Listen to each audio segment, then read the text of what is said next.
व्यवस्था की अगर बात करूं, चाहे आरएस प्रारंभिक परीक्षा हो, चाहे मुख्य परीक्षा हो, आप एक डायरी मेंटेन करो। डायरी के अंदर कैसे लिखो? आप डायरी के अंदर सबसे पहले लिखो भारतीय अर्थव्यवस्था में कृषि।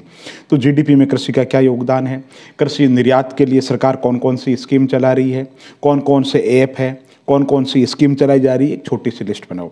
इसी तरीके से आप भारत सरकार उद्योगों को बढ़ावा देने के लिए कौन कौन सी संस्थाएं हैं, सरकार क्या कर रही है, कौन कौन सी स्कीम चला रही है। तीसरी, सरकार बजट के अंदर जो लेटेस्ट जो बजट आया है उसमें क्या ट्रेंड है, कितना खर्च किया गया है, राजकोष से घाटा कितना है, राजस्व घाटा कितना है, विदेशी जो ऋण है हम पर वो कितना है, कृषि पे कितना खर्च है, उद्योग पे क्या खर्च है, स्वास्थ्य पे क्या खर्च है, और बजट की जो प्रमुख प्रमुख विशेषताएं हैं उसके आप शॉर्ट के अंदर नोट्स बनाइए।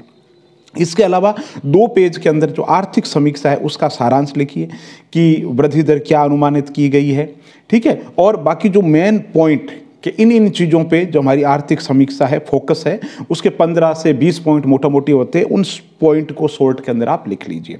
इसके अलावा सरकार टैक्स रिफॉर्म के अंतर्गत कर सुधार के अंदर क्या कर रही है, टैक्स जो डायरेक्ट कौन कौन से, इनडायरेक्ट कौन कौन सी कमेटियों का गठन किया गया है। अभी भारत सरकार को और राजस्थान सरकार को अगर 1 रुपया आता है तो कहाँ से आता है, कौन कौन से सोर्सेज है, और अगर 1 रुपया खर्च होता है तो कहाँ कहाँ पे खर्च होता है। इस तरीके की बातें आपको पता होनी चाहिए।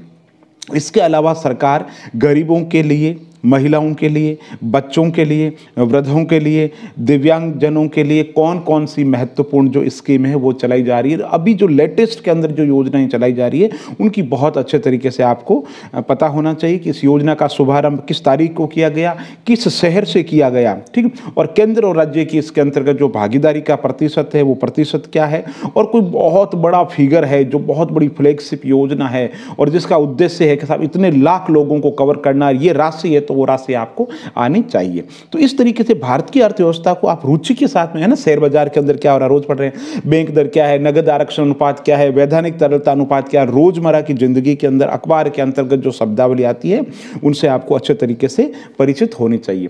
तो अगर अर्थव्यवस्था को आप इस तरीके से पढ़ोगे, प्रतियोगिता दर्पण का अतिरिक्त अंक पढ़ लो, आर्थिक समीक्षा टेबल पे होनी चाहिए, और विशेष रूप से भारत की आर्थिक समीक्षा आरएस की बात करूं तो उपयोगी नहीं है, 2 पेज के अंदर तैयार कर लीजिए, लेकिन राजस्थान की जो आर्थिक समीक्षा है उसका एक एक फैक्ट आपको याद होना चाहिए। प्रारंभिक परीक्षा में भी बहुत ज़्यादा सवाल पूछे जाते हैं, मुख्य परीक्षा में भी जो आप उत्तर लिखोगे उसमें आपके लिए बहुत ज़्यादा यूजफुल होने वाली है। तो वापस अगर रिपीट करूँ तो राजस्थान की अर्थव्यवस्था के लिए प्रतियोगिता दर्पण का अतिरिक्त अंक है, उसको एक बार जरूर पढ़ें। एनसीईआरटी की जो बुक्स है भारत की अर्थव्यवस्था उनको एक तरीके से पढ़ो। उससे क्या आपकी अवधारणा बनेगी, अवधारणा कैसे कि भाई अर्थव्यवस्था के अंतर्गत मुक्त प्रवाह क्या है, वैश्वीकरण क्या है, पूंजीकरण क्या है, निजीकरण क्या है, ठीक है, इन अवधारणाओं को आप अच्छे तरीके से समझोगे। बैंक दर का और महंगाई का क्या संबंध है, बैंक दर घटाई क्यों जाती है, बढ़ाई क्यों जाती है, तो इसके पीछे शेयर मार्केट जो काम करता तो कैसे करता है ना, और भारत सरकार के अंतर्गत आर्थिक वृद्धि क्या है, विकास दर क्या है, महंगाई कैसे मापी जाती है, थोक क्या है, रिटेल के अंदर क्या है। तो इस तरीके की जो आपकी अवधारणाएं बनेगी। इकोनॉमी एक ऐसा टॉपिक है जो बार बार पढ़ने की जरूरत आपको नहीं रहेगी, जब पढ़ो उस समय उसको ध्यान से पढ़ो। बहुत बहुत धन्यवाद।